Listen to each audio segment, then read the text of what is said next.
Welcome to Conscious Conversations, a place where East meets West, a place where conversations and ideas will challenge your minds,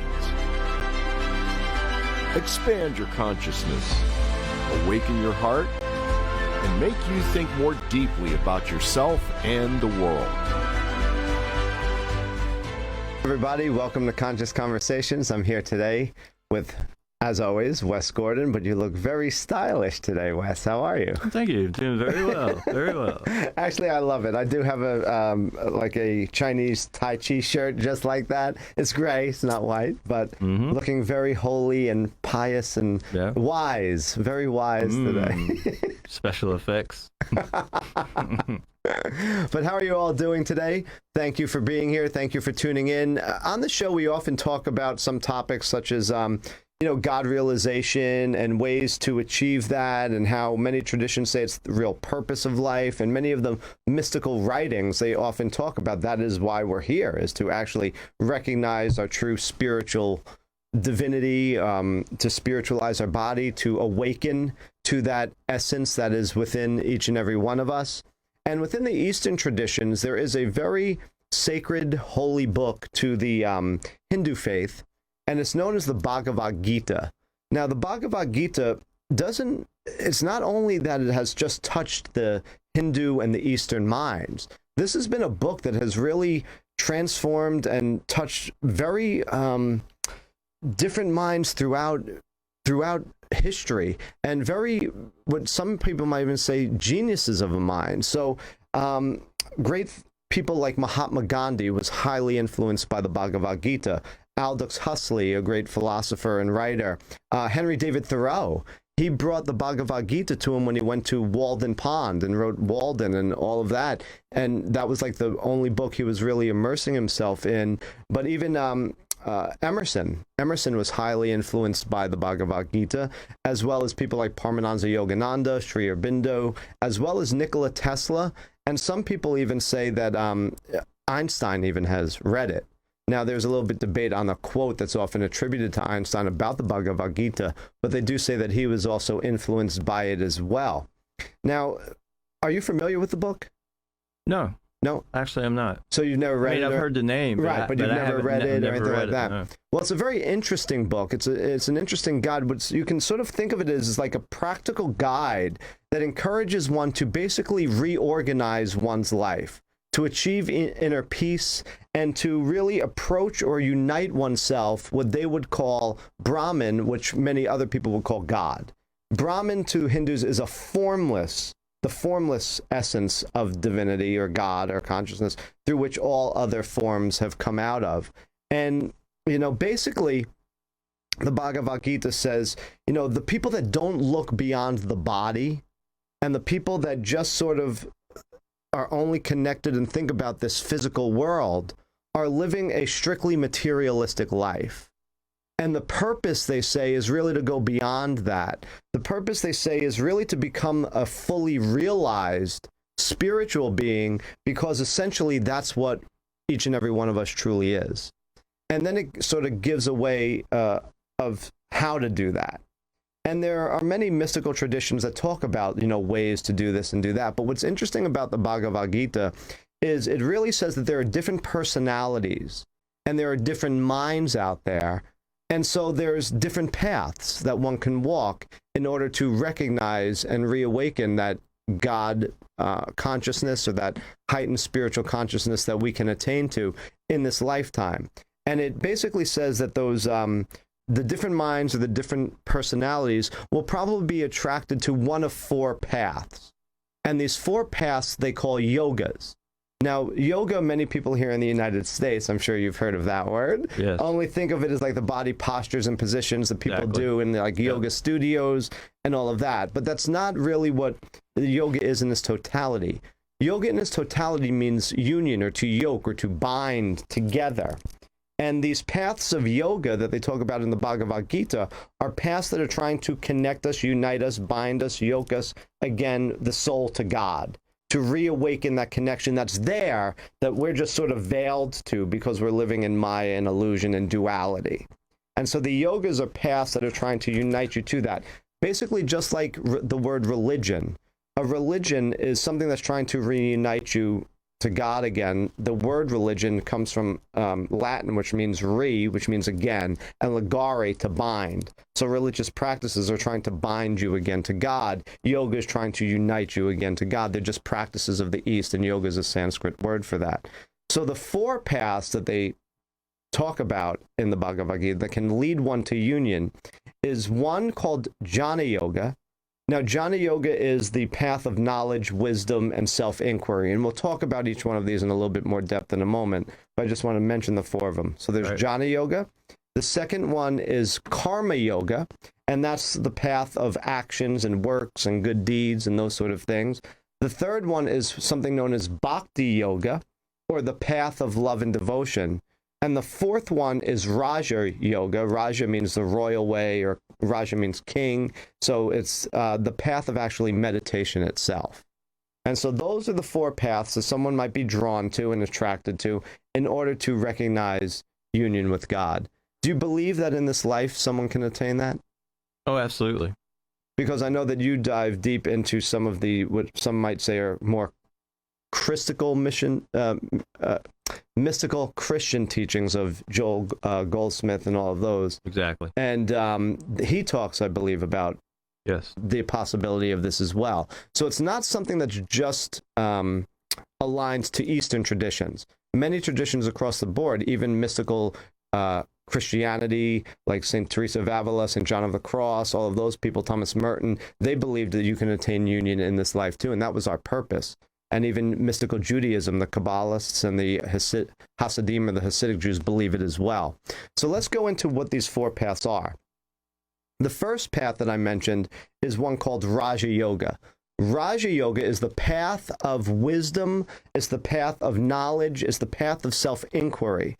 But now, some people and some traditions and schools of the East say that Jnana Yoga is the most difficult, because what you're doing is you're sort of contemplating this world of duality and trying to see through it, sort of cut through it and recognize that the duality is actually fake. It's not real. It's illusionary. It's something that we're sort of trapped in. And so what the Jnana Yogi is trying to do is cut through that illusion, perceive through it, so that they can, through self-inquiry, self-study of themselves, the world around them, they can begin to pull back the veil of Maya and see reality for what it is.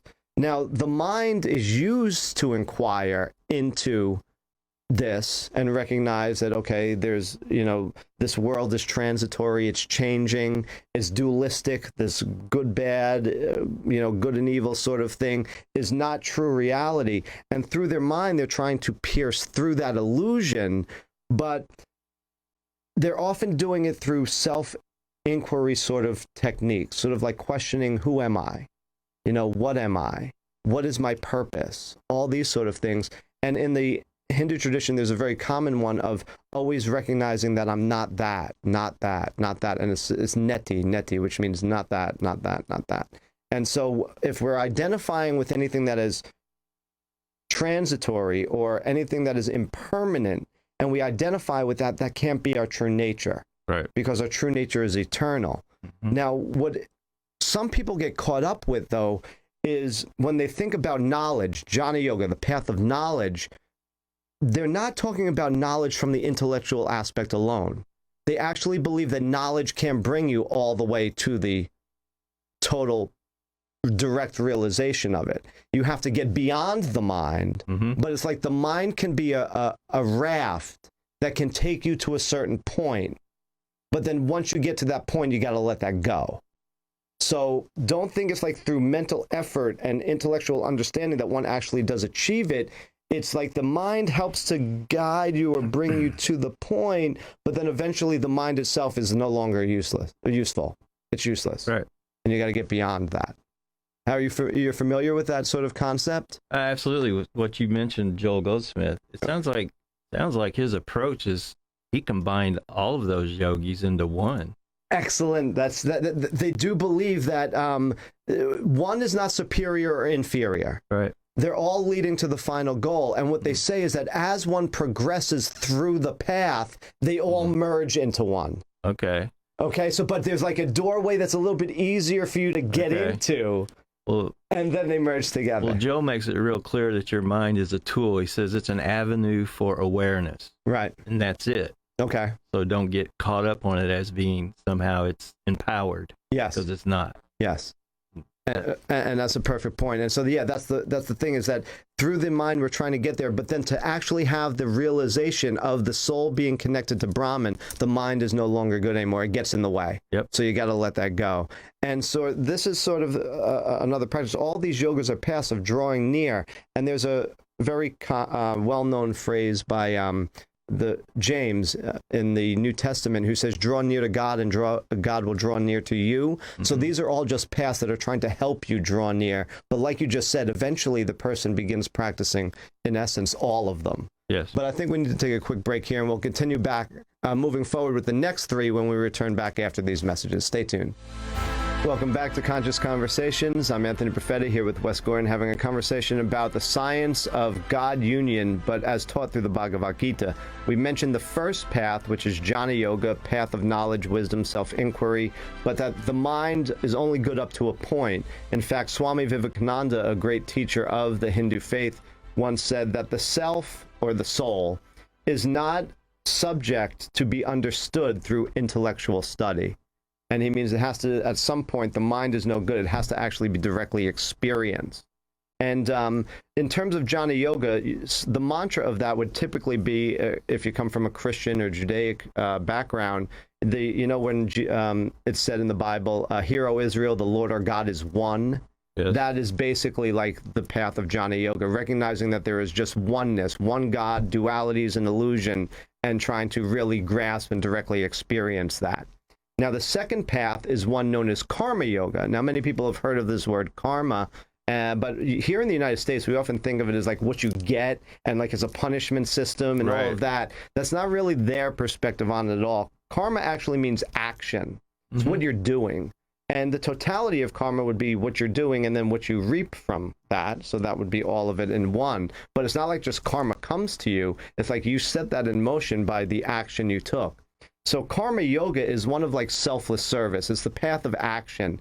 It's now scholars and many teachers of these practices would say that karma yoga probably is the longest path. It takes the most work to really do this to attain full union, because there's so much we got to get through. Because when we're doing actions, there should be no reward sought in it whatsoever. We should just be doing good for the sake of doing good, doing what's right because we know it is right, and leave the fruits of what comes out of that to God alone. It's not for us. So we're not doing anything for a blessing. We're not doing anything because of some reward. We're not doing anything because that will bring us to heaven or anything like that. That would be a incorrect motivation of the karmic path. So it would be one through selfless service. The Tao Te Ching, which is another Eastern Chinese text, says, do your work and then step back. So it's like, just do what you know that needs to be done, take care of your responsibilities, do what's right, and then leave everything else to however it unfolds. And another way you could think of that is when Jesus said, there's a sower who goes out to sow. All we can do is just sow those seeds. Right. But what comes forth from those seeds, it's not up to us. And that's the way you can sort of think of karma yoga. So even in the Bhagavad Gita itself, there's and basically this is the foundation on which the Gita is really constructed. It's about doing your duty, doing what's necessary in life, doing what you know is right, but just for the sake of doing it because it's right. And so it says, do your allotted work, perform your duties, do what is right, and then renounce the fruits. So have no attachment to what comes of it. And the other thing is that when we're doing karma service and another is involved in that, so we're a being of good thoughts, good words, good deeds towards another person, that we should be doing those actions as if we are serving God itself. Right. Because there's the divinity within each and every heart. And so when you see another, think of doing that duty for God. And that's the point of doing it. And that's, again, going back to Christ, who said, what you do to the least of my brothers, you do to me. It's Right. just like that. So every person we see coming in, even if, it's hard to recognize the God within some people, always knowing, though, that it is there. And Right. so whenever we interact with them, we're interacting with God. So that would be the sort of karma yoga path. And why it's considered so difficult is because, we all go through life doing things with future expectations. Well, I'll perform good in my job, so maybe I'll get a good raise, or maybe I'll get a promotion, or my coworkers will like me. I'll cook a good meal at home, so maybe I'll get praise from my family. And all of those things would say, no, that's wrong. That's not the way to be living. And it also goes against those theories out there that say, well, I got to do this because I got to make this happen. I got to get something out of this. I got to manifest this, all that. Right. They would say that's sort of the wrong way to go too, because the motivation is sort of off. Just do what you know is right. Do what you know is good. Do what you know is selfless, wholesome, and kind and compassionate, and have no attachment to that outcome. Yeah, most of those people don't realize that the silent intention behind their thinking or their thoughts is actually based on selfishness and fear. Right. And that's why it becomes so Right. difficult, is we have to weed out that selfishness. And it's down there pretty deep. And if Yeah. we really start looking at all our intentions and actions, we can sometimes very often find a tinge of selfishness that we weren't even aware of. Yeah. And I dare say that if all the fear in your life was eliminated at once, you'd probably have to go into a psych ward because you wouldn't know how to live life. We've been so conditioned to be motivated by, if I don't do that, that's going to be bad for me and somebody else or whatever. Right. We don't realize if that was actually gone, Yes. how we would feel. Yeah. So, yeah. What's that, Simon? Our choices are either based in love and fear. Right. And we often don't realize how often it is based in fear. The third path is Bhakti Yoga, or the path of love and devotion. And this is one where one attains union with God simply through the power and force of love. Love is the magnetic force that draws the soul and its beloved God together. And this is one that often gets a lot of attention because many of the great teachers taught this path. In the Bhagavad Gita, it's God speaking, says, the way of love leads sure and swift to me. But Jesus teaches, love one another. If you love one another, everyone will know you're my disciples. And many of the other teachers say, love all, serve all. Buddha said, boundless love towards all beings. That would be the path of bhakti, really cultivating that love. And this is for really those who are more emotional or feeling oriented. It's a way to get them in the door. Right. And then that's the path for them. And the fourth one is what is known as Raja Yoga, the royal way. And that's the path of meditation itself. And this path, they also say, is a difficult one because it's learning how to train the fluctuations of the mind, because you can't really attain that union unless the mind is stilled, unless you retain mental mastery. So it's through this path that one masters the disturbances of the mind and lifts the human consciousness into and connection to God consciousness. It's like we tune our dial in, and now we can pick up and recognize that, cut through the Maya and become that. But again, the Gita teaches that, though there are four paths, they do overlap. Right. And it's not like you're just practicing one entirely the whole time, because even with that karma practice of good works, good deeds, there needs to be love involved. You're doing it. So there is overlap with them. It's just that one doorway might be a little bit of a good way to get in. Another thing that's interesting about the path of love, the devotional one, is here's where the Hindu faith sort of strays a little bit from others. Many, like the Islamic faith, even Judaism and, Christianity, if you want to go back to the first commandment, they say that God should be without form. But in bhakti, the Hindus say, well, sometimes having a form could be helpful in order to cultivate love towards God. So Jesus thought of God as a father. Ramakrishna thought of God as a mother. Many other people and saints thought of God as like baby Jesus. So they did it through the child.